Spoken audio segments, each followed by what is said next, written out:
What's good? Welcome back to Black and Published, a podcast for writers, poets, playwrights, and storytellers of all kinds. I'm your host, Nikisha Elise Williams, a two-time Emmy Award-winning producer, award-winning author, publisher, all that good stuff. Today, we're talking with Candis McDow, author of Half the Battle, a memoir. Candis is an author and freelance writer and poet from Atlanta, Georgia. She received her first professional publication with Chicken Soup for the Soul. Since the age of 6, she's known that she wanted to be a writer. Candis released her memoir, Half the Battle, in January of 2020, which is about her being diagnosed with a mental illness and the struggle of accepting such a daunting burden. Candis says, "When the words choose you, it's a forever thing." In this conversation, we discuss the stigma of mental illness and how to combat it, being estranged from parents, which is what her next book is going to be about, and finding healing and telling your own story. Black and Published family, let's welcome Candis to the show.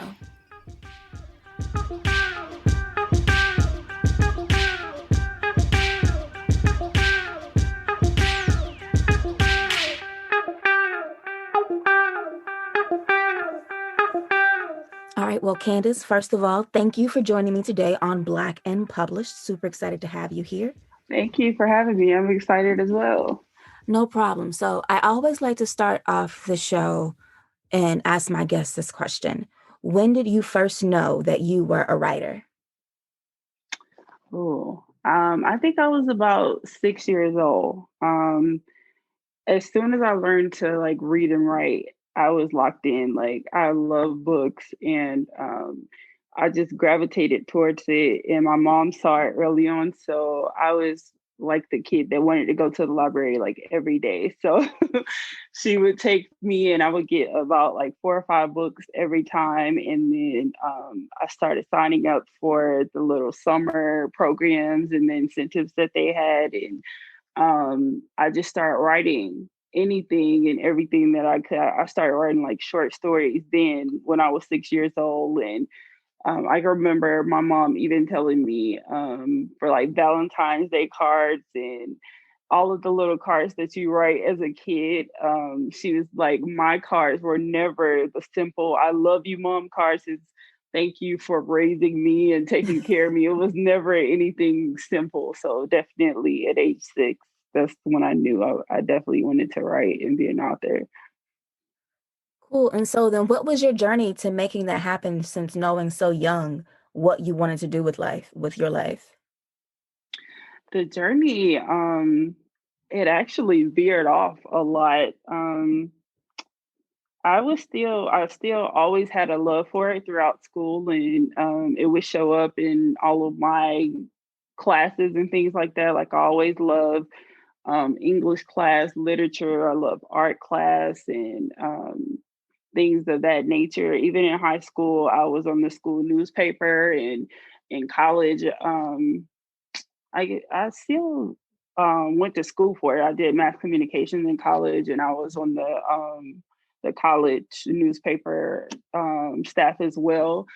But I kind of veered from, as far as being an author or writing like that. I didn't really know what I wanted to write about as far as a book. So I just kind of I guess, kept it safe and just did a multitude of things. So in mass communications, I would do the little articles for the newspaper, but I still knew I wanted to be an author, but I didn't know how to get there. So I just did the mass communications. So you went the journalism route, like I'm finding many of us go. So Yeah. did you work in print or broadcast? Print, yeah. And so where did you work in print, and how did that help hone your writing skills? So after college, I applied to a lot of print magazines, and I really had no clue what I was going to do after college. And I started with the mass communication and journalism and things of that nature, and it really didn't pick up. So then I actually veered all the way left and started doing like caretaking jobs and things of that nature. And it's crazy because the incident that led to me writing the book is what brought me all the way back to becoming an author, which is my ultimate dream. So I don't think if that didn't happen, I don't want to say I don't think I would ever have written a book, but it definitely would have taken longer for me to like come and find my place back to becoming an author. So in the time that you veered away from writing and were doing more of kind of caretaking work, did you still write on the side as like a passion or like a release, or did you just stop completely? Yeah, I actually started a blog called Realizing Your Dream because I took a course during college and they kind of like taught you how to blog. And I really love that concept. And then I'm not sure if you're familiar with, she's not a blogger anymore, but her name's Nicole Bitchy. She had like a really dope site. I really loved her. So I was like, I could do this, but I would just write like just for myself. And a lot of people I felt like needed inspiration and kind of like follow their dreams. So I would just write like inspirational posts Monday through Friday and just post it on there and put it on like my social media and stuff like that. And it's like I was trying to inspire other people to follow their dreams, but at the same time, it was kind of like me talking to myself, like, you know that you want to be an author, you know that want to write a book, and you're not sure how to get there, but it's like just take it a day at a time and just do what you need to do to encourage yourself and basically just believe in yourself. So um it really kind of like started to manifest things for me when I did that because it's like leading up to, I think I started the blog in like 2013. And then 2014 is when everything completely changed for me in my life. And then that's when the content for the book pretty much started in 2014. So let's go to 2014 because your book is a memoir called Half the Battle, and it's Hmm. about, being diagnosed with bipolar disorder and that entire journey. So what happened that made you say that going through this, I'm assuming is a traumatic experience, led you to say, I got to Yeah. put this down on paper and write this book? Okay. So I was doing caretaking at the time. I was caretaking a boy. He was 17 years old. He had Prader-Willi syndrome. So it's like he consumed all of my time when I was with him. And it's really um, a lot to deal with, but it was very fulfilling because I just come from a family that caretakes for anybody and we just love everybody. And I love the job. So what happened was I was on a family vacation in New Smyrna, Florida, and I don't know if you ever heard of no-see-um bugs. I had to look them up when I found out about them, but they're like really small insects and they're smaller than mosquitoes and they survive in the water. So we all got bit up by no-see-um bugs and we came back like just covered in them. And then me and like two or three of my other little cousins, we had like severe earaches. So I went to a doctor against my better judgment. I should have just went to my regular doctor, but I found one closer to home. And then it was like maybe $5 cheaper than what I usually pay.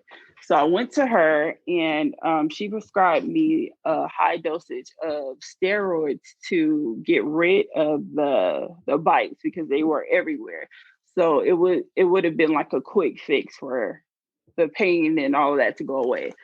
So my mom always tells me like to look at the pamphlets and just listen to my body and all that. I never do it, but it's like one day it said take 6 pills and then the next day five, and it's like as the day goes, you each day passes, you take less of the pills, like to just go ahead and get it done. So each day I just noticed that my body and everything I was doing was changing. So it's like I wasn't eating, I wasn't sleeping. And then one day I felt like electricity was flowing through my body, and it was just like a host of things. And it's like it got so bad, like maybe the sixth or seventh day, I started to hear voices. So that's when I'm like, okay, it's really getting real now. So we ended up going to the hospital, and they ran all of these tests and took my blood, and everything was just coming back normal. So we like, what's going on? I'm hearing voices. This is not normal. So they're asking if we have like a family history of mental illness, and we like, no. And so they tried to diagnose me there, and we're like, this doesn't make sense. I haven't had any signs of this. Like, what's going on? And so they ended up just telling me that once I flush all of that, all of the steroids out of my system, give it a few days, everything will go back to normal. So I drank a lot of water every day, and it didn't go away. So I ended up trying to commit suicide in the bathroom, and that was it. Like, I had to go to the hospital immediately, and then that's when I got accepted into the behavioral health hospital, and I was there for about a week. And that's when it was real and serious for me and my family, like something is not right. So that's basically I guess, like the beginning of the book. And for me, that's when the denial faded for me, because I knew that I needed to be serious about this. I needed to educate myself. There was no denial. And the denial really came from, it's like, um, I guess like Black families are kind of like rooted in, oh, mental illness is like a white thing. We're strong. We don't we don't have this kind of problem, and it's like we'll figure it out type of thing. And it's like I had to overcome that to kind of like save myself, because it was really dangerous. I wasn't sleeping. I had this idea that I could just save everybody and I could do anything. And I had all of these racing ideas. And if you went against any of that, I would just be upset. And it's like mania is the most dangerous thing in the world, because it's so all over the place. One minute you're happy, you're sad, you're mad, you're frustrated, and you're not sleeping, you're not eating, you're not taking care of yourself, and it's just like a spiraling effect of things. And I'm just glad that I accepted it sooner than later, because it really is a tiring thing. And just to watch my mom like try and help me, and I was against her, that really just broke my heart. But mental illness is definitely something that I really hope that people could really just educate themselves on, even if they haven't experienced it or don't know anybody that has experienced it, because it's really it's really prevalent in the world. And when I see a lot of people like dealing with the police and things of that nature, it's like they're not trained to deal with them. And a lot of people are dying because of that. And that's really just so heartbreaking to me. So all of this was triggered by prescription steroids, but since receiving your diagnosis, did your doctors ever say or tell you that you had something dormant in you that would have caused your bipolar disorder? The doctors never said that, but when I talked to my dad, he actually confessed that he had bipolar disorder.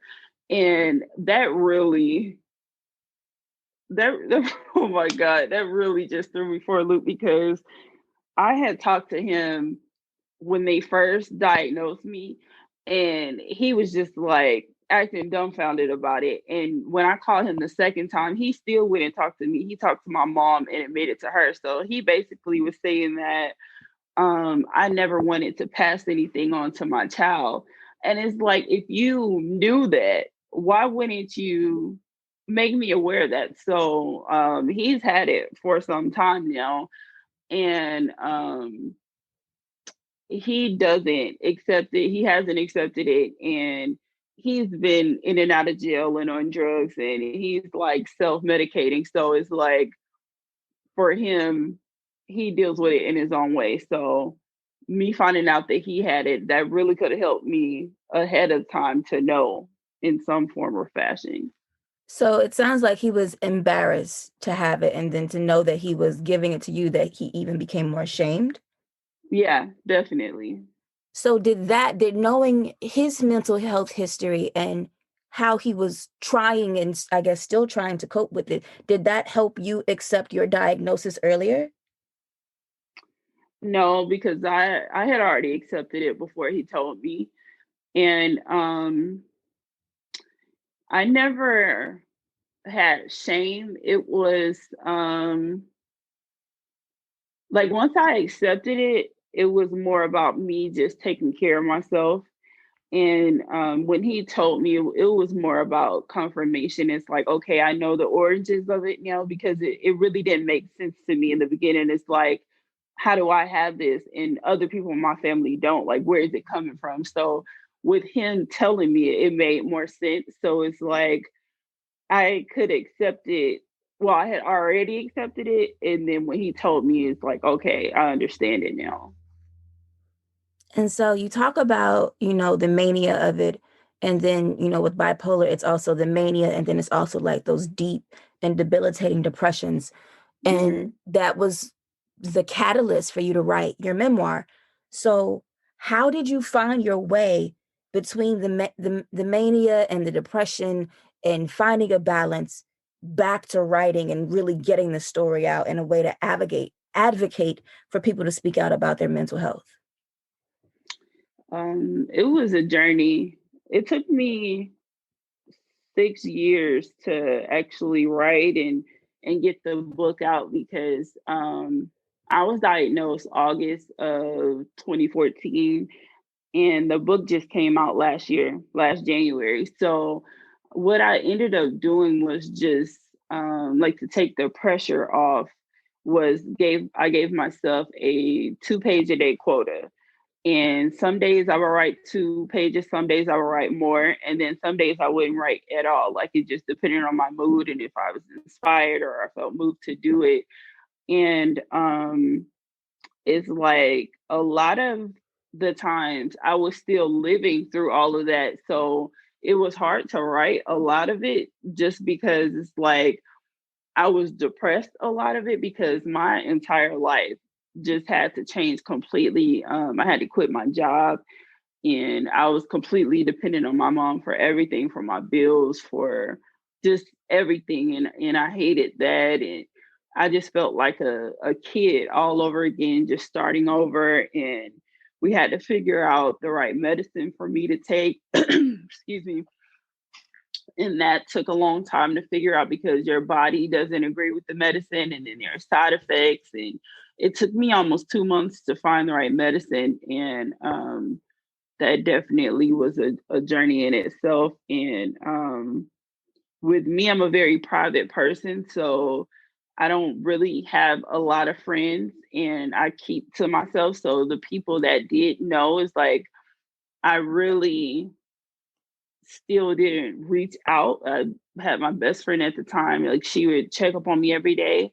And it's like I was so depressed, and I wanted to just sleep majority of the time, because for me, sleep was a way to escape my reality at the time. Because waking up and dealing with that every day, it was like a burden to me, because everything that I knew changed completely. I had to change my entire lifestyle. So writing the book was like reliving everything all over again. And it definitely was a process, but eventually I just started to see things differently. And what I realized was, because I love reading, I was searching for a book that could help me kind of cope and like get some kind of clarity. And I could not find like a mental health book or a mental illness book was like, I'm just like you. And that's what I wanted. Something is like,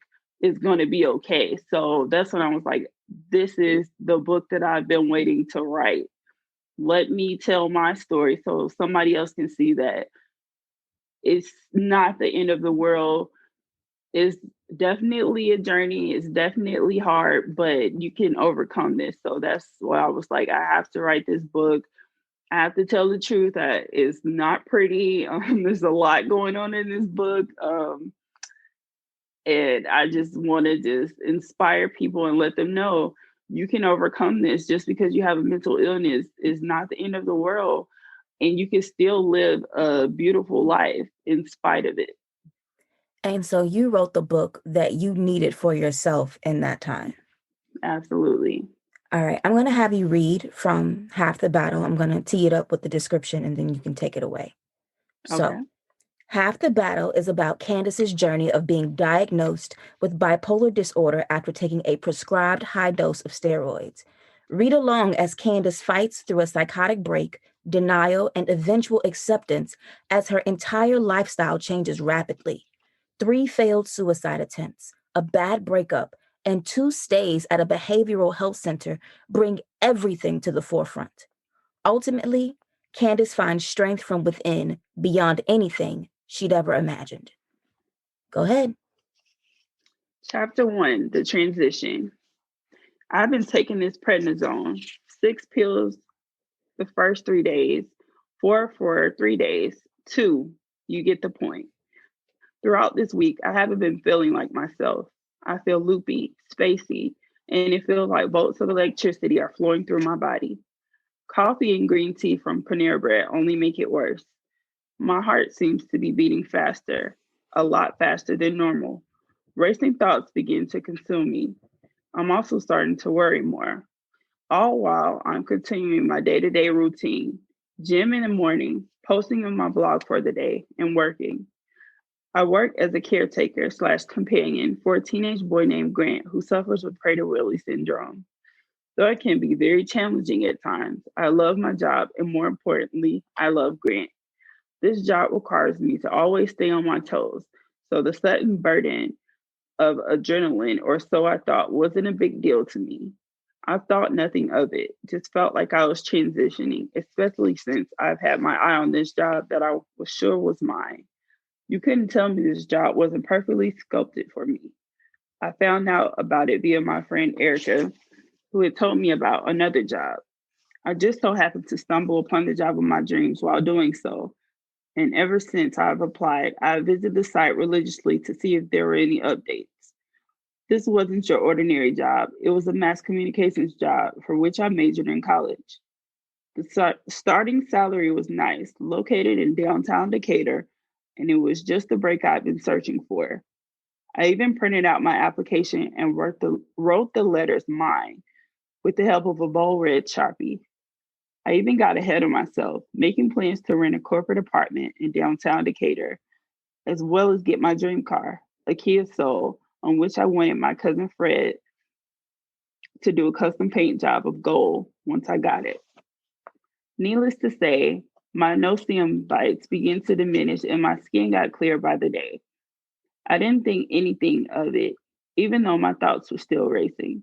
I eventually told my mom on the way to our fitness class, who, being the worrywart she is, encouraged me to pay attention to my body, which I didn't.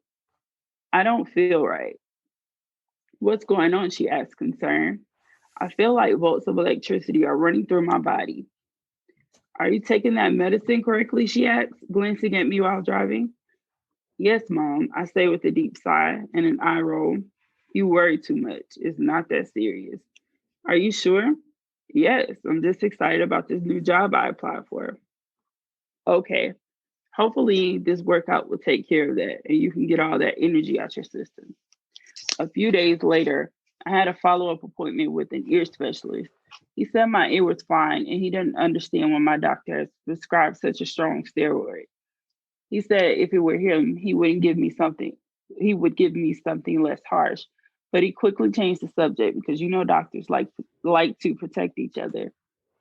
I experienced so many things that didn't seem odd or strange to me at all. One afternoon, I recall lying in bed talking to God. This wasn't a foreign thing for me to do. So when things started to transpire, I felt more connected than anything and unafraid, unlike I would usually be. God, I just want to thank you for choosing me. I'm so grateful for everything. A storm begins to ensue, thunder and rain, all while the sunshine continues to do its thing. My late grandma Ann used to say it was the devil beating his wife. Thank you for everything, God. I'm so blessed. Thank you for loving me and protecting me. Please let my grandma Ann and Papa know that I love and miss them. The storm begins to subside, and if at all impossible, the sun seems to shine brighter through my curtains, and the silence begins to wash over me. Papa, is that you? I asked, eager to connect. And just like that, the storm stops and the clouds open up, sun shining. I feel like I've just been baptized in some metaphorical, spirit driven way. At this time, I felt nothing but peace. God didn't speak to me in a dramatic way like the movies, but He did leave an overwhelming sense of restitution. Even though I was going through something I couldn't understand or explain, somehow I felt safe knowing that God had everything under control. There's been a cat lurking around the house lately. For whatever reason, I'm drawn to her. She's mellow and pretty. She has a dark and light gray coat, and she's peaceful. She won't go away either. After picking up my P.O. box keys, I asked my mom to get her litter and a bed, and she declined. When we got home, I stayed outside with Beauty, as I've affectionately named her, because my mom wouldn't let her come in. So I sat her on the hot pavement and enjoyed her company. I also found tuna in the cabinet and milk to feed her. While in this weird spiral of life, I felt like everything was coming together. Almost a year ago, I started a personal blog called Realizing Your Dreams, which is geared towards encouraging people to go after their dreams without fear. Each day, I write a brief word of wisdom and motivation to my loyal readers. Late one night, it hit me to start hashtagging all my past work on Instagram to gain more readership, and it worked. People began to comment such positivity, and sooner than later, my notifications were popping. I had so many likes and wonderful comments, it was overwhelming. I felt like it was finally my time. I remember running to my mother's room, bawling my eyes out. I felt so many emotions at once: happy, overwhelmed, excited, and speechless. Things were finally rolling in motion, I thought. August 9th, 2014, I wrote on my calendar the day. Thanks God for choosing me. I also wrote on Instagram that I would be meeting my husband at church that following day. I can remember being so excited and it felt so real. Being the jokester that I am, my cousins thought I was playing, but little did they know I was really going up there in my brain. What's the protocol when you start hearing voices? I remember it being a Saturday morning. My mom, Auntie Robin, and her friend had just gotten back from a concert. Prior to their arrival, I'd written down some things that I wanted via Facebook. I wanted these things, and I was just expecting to get them for free from God. The whole ask and you shall receive spiel. A white tank top that had God's gladiator printed in gold sequin letters. I'd also asked for business card, not to mention the $400 P.O. box I purchased online earlier in the day. Go big or go home, right? After I successfully asked God for everything I wanted, I began to hear voices. And they weren't sweet voices with the harp playing in the background. They were real. I heard voices of chaos, screaming, yelling, crying, and loud noises. Every time I closed my eyes and tried to block out the noises, it seemed as if it got louder. At that point, I felt like I had something to do. And so I did. Walking into the living room, "Can you guys come with me outside?" I asked in a distraught voice, mildly pacing. "I have to help her. She's getting abused by her husband." "Who? Who's getting abused?" my aunt asked. "The lady next door," I say, pointing. We are all standing in the driveway now. "I don't hear anything," my mom says, looking confused. "They are all about to be in a shootout. Somebody's going to die." "Where, Candis? We don't hear anything," my mom responds. "Follow me," I say, holding my chest and walking in the grass towards the house, a street over. "Candis, we can't just go up to people's homes," my aunt says softly. "Yes, anything can happen. It's not safe," my mom agrees. I have to help them, I say as I begin to cry hysterically. All we hear is laughing. They're playing cards. It's okay, my mom says, trying to calm me down. I ask for too much, I say, shaking my head and throwing my hands up while looking at the sky. What do you mean by that, sweetie? My aunt asks curiously. I asked God for a lot of things, and now I have to work to get it. I asked for too much stuff, I say, crying uncontrollably. Eventually, they talked me back into the house, and I cry out of confusion and the continued chaotic noises and voices.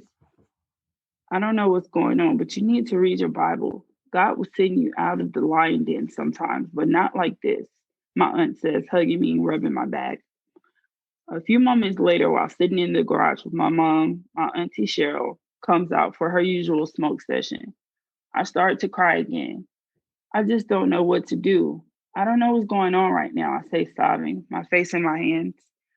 We're going to figure it out, baby. Just trust God, my mom says. I need to go to church tomorrow. I just need to be there. That church won't give you what you're looking for, my Aunt Cheryl says, referring to the church down the street from us. You don't think so? I asked, looking at her through blurry eyes. I know so. You need to go to Steve's church off Candler. I don't know the name of it, but that's where you need to be. Okay, I'll look it up. Thank you.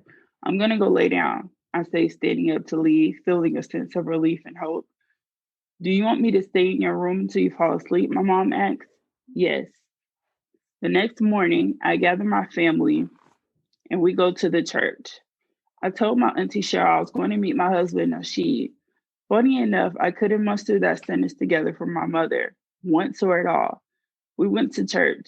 My mother believed that the word of God would heal and calm me, but oh, to her surprise. That's chapter 1. So there was very much a sense of trying to pray whatever it was that was wrong with you away before you Yeah. got your official diagnosis. hmm So how are you navigating that now where you have the diagnosis of mental illness and there's still very much a stigma, especially in the Black community, especially in the Black church, around what mental illness is, and it's a demon, it's this, it's that, you can pray it away, salvation, all that. How do you deal with that? Prayer is definitely still key for me. It motivates me every day when I wake up. And what I've been doing now is a lot of freelance writing, and any opportunity that I get, I'm always advocating for mental health, mental illness, bipolar, schizophrenia, anything related to mental illness. I write about it, and I feel like the stigma will always be there regardless. But I'm always encouraging people to educate themselves because it's becoming, I guess, more prevalent in the world for people to be aware, because I've seen it on the show Empire a lot. I love that they're broadcasting it and it's more on film, and it's like people are really aware of it now that it's coming out more. So I love that, but I definitely want to do my part as far as speaking out about it, writing about it as much as possible. And one of your professional publications was with Chicken Soup for the Soul. Was that before or after your book came out? Yeah, that was before my book came out. That was actually my first publication ever. And so in your entry for Chicken Soup for the Soul, did you write about the content that's in your book? No, that was just me trying. It's kind of like a leap, because I took a class online about writing, and my mentor on there actually told, because we had to write like a piece there, and she actually told me to submit it, and they actually accepted it. So that's the first time I ever had anything professionally published in my life. So that was pretty neat. And for your book, Half the Battle, you self-published it. What made you decide to go on that journey? Because self-publishing is a journey in itself. Absolutely. So with the chicken soup book, they actually they pay you, and then they give you 10 free books. So I actually gave out a few free books, and then I sold some as well. So they have it where you could actually order extra books and they give you a discount because you're part of the book. So I actually ordered more and started selling them. And then I was like, I didn't like the process of the like self selling and all of that. So I was like, when I do my book, I'm just going to go the traditional route. So in the process of writing my book, I bought a book that had all of the agents and publications and all of that. So I actually went through that process of trying to find an agent, and I did everything by the book as far as querying them and everything that you have to do. And I went through like the entire book and received so many rejections, and I was still really persistent about it and optimistic, and I'm like, I'm gonna figure it out and get it done. And I really started researching it and just realizing that none of these people wrote my book, and they're going to get a percentage out of everything that I touch from this book. And I'm just like, do I want to do that?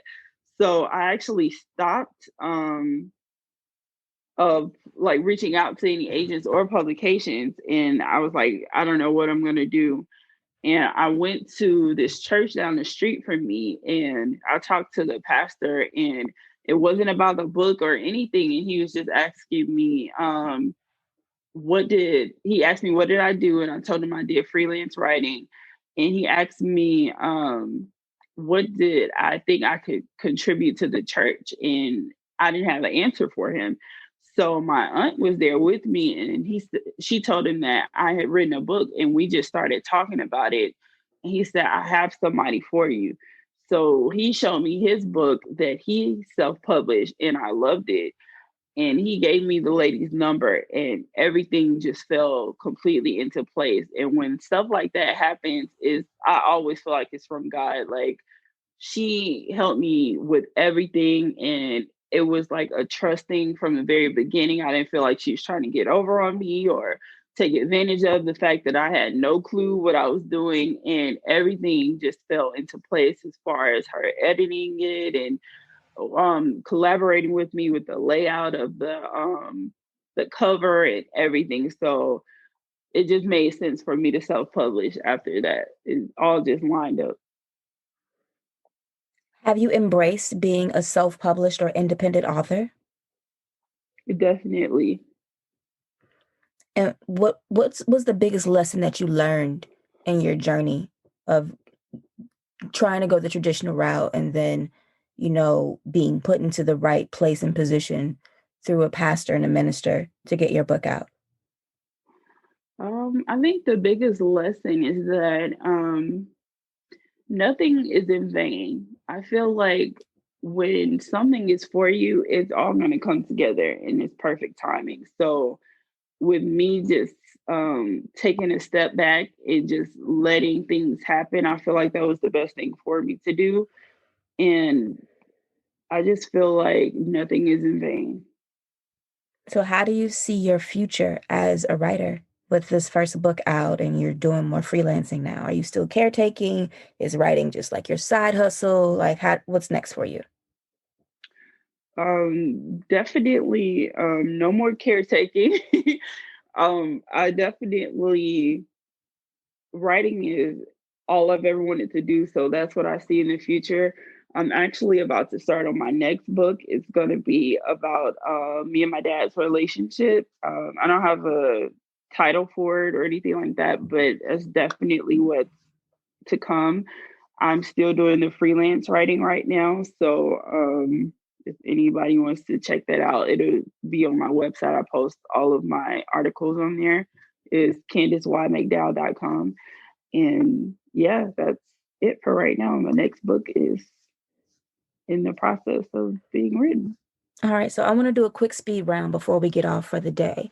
So, Okay. what is your favorite book? Oh, it's called Satin Doll. By? Karen Quinones. What is your favorite song? Ooh, Everlasting God. What's your favorite TV show? Ooh, that's a hard one. Yes, Favorite TV show? Can we pass? you can pass. What's your favorite Okay. meal? Ooh, anything salmon, grilled salmon. What's the one stigma you want to break about mental illness?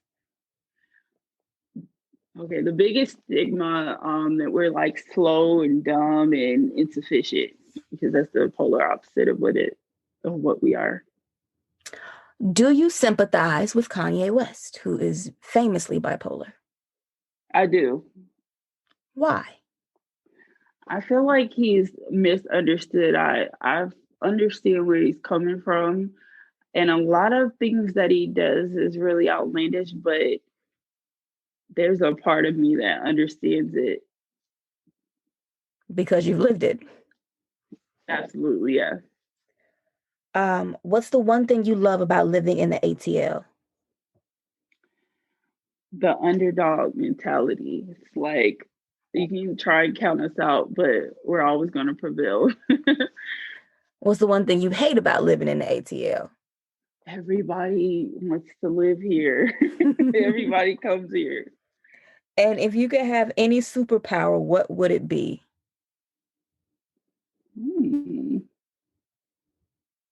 I would fly. Flying. That's what's up. So, my final question. So, you're on this journey to write. When you're dead and gone, what would you like someone to one day write about your legacy? Ooh, that's a great question.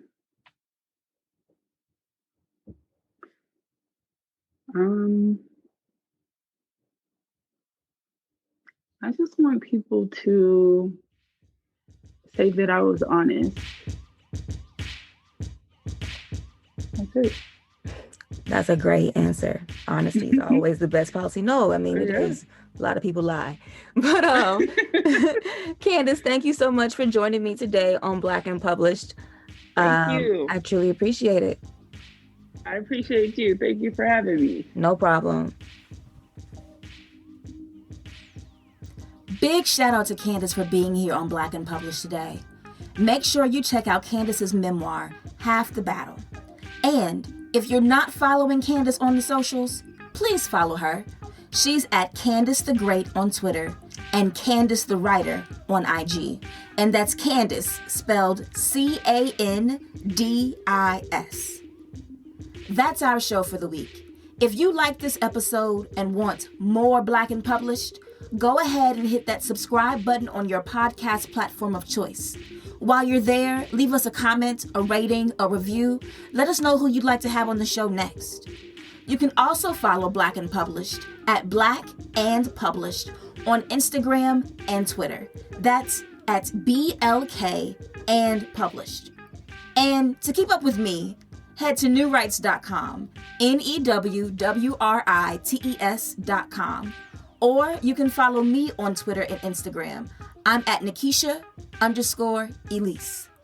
That's our show for the week. I'll holler at y'all next time. Peace.